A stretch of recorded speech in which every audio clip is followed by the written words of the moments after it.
সবসময় আপনাকে প্রসিডিউর, আপনি যখন কোনো কিছু চাবেন, দাবি দাওয়া করবেন, এভরিথিং আপনার প্রসিডিউরের মধ্য দিয়ে যাবে, এরকম সবসময় হয় না। মানে আপনি তো নিজেই বলবেন যে এই যে দাবিগুলো এগুলো হচ্ছে পরের পার্ট, আগে ছিল পেশেন্ট পার্টির সাথে আপনাদের সেটা আপনারা না করেছেন না, ঠিক আছে, কিন্তু সেটা পরের পার্টগুলো তো একটা একটু সময়। ক্যামেরা বন্ধ করেন ভাই, এটা তো তাহলে চার্জ করা হচ্ছে না, না, আপনার চার্জ সরাসরি। করার জন্য আপনি নেতা, আপনি ব্যাখ্যা দেবেন না। আমি আমি তো ব্যাখ্যা দিচ্ছি আপনাকে, আপনি তো সরাসরি বলতেছেন না। আপনি কালকের পরের পরিস্থিতি যে কি ছিল দাবিগুলো, আপনি পরের বলেন। দাবিগুলো আপনি বললেন না, সুস্পষ্ট দাবি। হ্যাঁ, এই দাবিগুলো কোনো আলটিমেটাম দিয়েছে?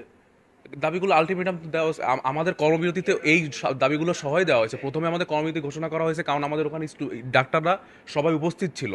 এখন সেই অবস্থায় তাদেরকে ওয়ার্ডে ডাকলে তো তারা সেখানে ডিউটিতে উপস্থিত হতে পারবে না। আপনি ধরেন একটা পেশেন্টকে, পেশেন্ট পার্টির সাথে আমাদের গ্যাঞ্জাম চলছিল, সেই অবস্থায় আমাদের বিভিন্ন ওয়ার্ডে যাদের ডিউটিরত অবস্থা, সেখানে আমাদের একটা স্টেটমেন্ট লাগতো। সেই কারণে আমরা অনির্দিষ্টকালের জন্য কর্মবিরতি ঘোষণা করি। এবং এটা তো আমাদের নিরাপত্তা নিশ্চয়তা না হওয়া পর্যন্ত আমি কিভাবে ডিউটিতে ফেরবো? আমি যদি আজকে ডিউটিতে ফেরি, আজকে যদি আমাকে আরেকজন মারে, সেটার নিশ্চয়তা কে দেবে? বছর কিছুদিন পর পরই কোনো না কোনো কারণে দেখা যাচ্ছে যে অকারেন্সগুলো ঘটতেইছে। এখানে মূল যে সমস্যা সেটা হচ্ছে কি আমাদের স্ট্রাকচারে একটু দুর্বলতা আছে।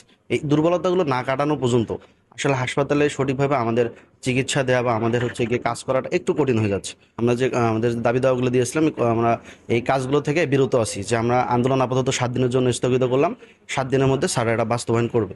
সে 7 দিন অলরেডি পার হয়ে গেছে, তারপরেও মন্ত্রণালয় থেকে হোক বা আমাদের হসপিটাল থেকে হোক এরকম কোনো পদক্ষেপ তারা নেয়নি আর কি।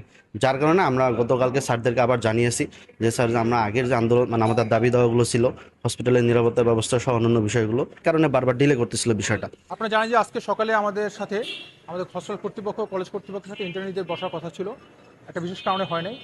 আপনি জানেন আমাদের এখানে একটা মাননীয় সংসদ সদস্যদের এখানে ভিজিট ছিলেন বলে, তো এখন আমরা বসার টাইম দিয়েছি। আর সামনে হয়তো আমরা বসবো ইন্টারনিদের সাথে, যে তাদের আসলে দাবিগুলো কি আছে এখন।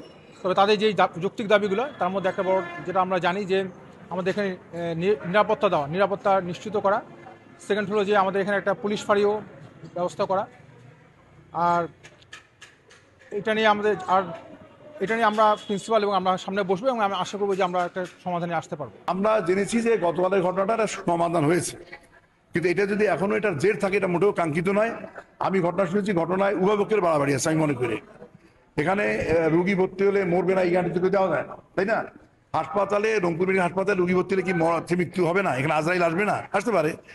আমার দেখার ব্যাপার যে এখানে কোনো অবহেলা হয়েছে কিনা, কোনো ইরেগুলারিটিস হয়েছে কিনা। এটা যদি হয় অবশ্যই তার আইনানুগ ব্যবস্থা না হবে, কিন্তু এটা কোনো রুগীর আত্মীয়স্বজনের এটা আচরণটা ঠিক না, যে তাকে হঠাৎ করে তার ডাক্তারের উপর চলা হবে, তাদেরকে লাঞ্ছিত করবে, অ্যাসাল্ট করবে। এটা তো কাম্য হতে পারে না, এটা সভ্য সমাজের কাজ না। হ্যাঁ, রুগী মারা গেলে মানুষ আবেগ আপ্লুত হয়, কিন্তু বুঝতে হবে রুগীটা তো এমনি মারা যেতে পারে। হার্ট অ্যাটাক হয়ে মারা যায়, স্ট্রোক করে মারা যায়, অ্যাক্সিডেন্টে মারা যায়, এই চিকিৎসা থেকে মারা যায়, অপারেশন থেকে মারা যায়, মারা তো যায়। তো এই মারা যাওয়াটাকে অস্বাভাবিক ব্যাপার নিয়ে ডাক্তার উপর চড়া হওয়াটা এটাও কেমন কাম্য নয়। আবার এই ঘটনার পরিপ্রেক্ষিতে ডাক্তাররা তো শিক্ষিত মানুষ, তারা তো অত্যন্ত শ্রদ্ধাবান এবং প্রজ্ঞাবান, ঠান্ডা মাথার লোক হওয়ার কথা। তারা একটা লোকের মৃত্যু হওয়ার কারণে আবেগে ভুল করে ফেলছে ধরে নিয়ে তাদের উপর তো আবার অন্যায় করা, আবার কান ধরে উঠবোস করা বা তাদেরকে আবার পাল্টা লাঞ্ছিত করা, হামলা করা, এটাও ঠিক না। ডাক্তারদের কর্মবিরতি অবশ্যই প্রত্যাহার করা দরকার। প্রত্যাহার না করলে এই সারা বাংলাদেশে প্রত্যেকটা হাসপাতালে অনেক রুগী আছে, তাদের অনেক সুবিধা হবে, কারো হয়তো বা অনেক সমস্যা হতে পারে। আসলে ইন্টার ডাক্তার না থাকার কারণে আমরা ওই যে আমাদের ডাক্তার ঠিক মতো পাইতেছি না, আর ধর্মঘট চলতেছে, চলার কারণে ক্ষতিটা হচ্ছে আমাদের আমাদের রোগীর ক্ষতি হচ্ছে, আমাদের ক্ষতি হচ্ছে।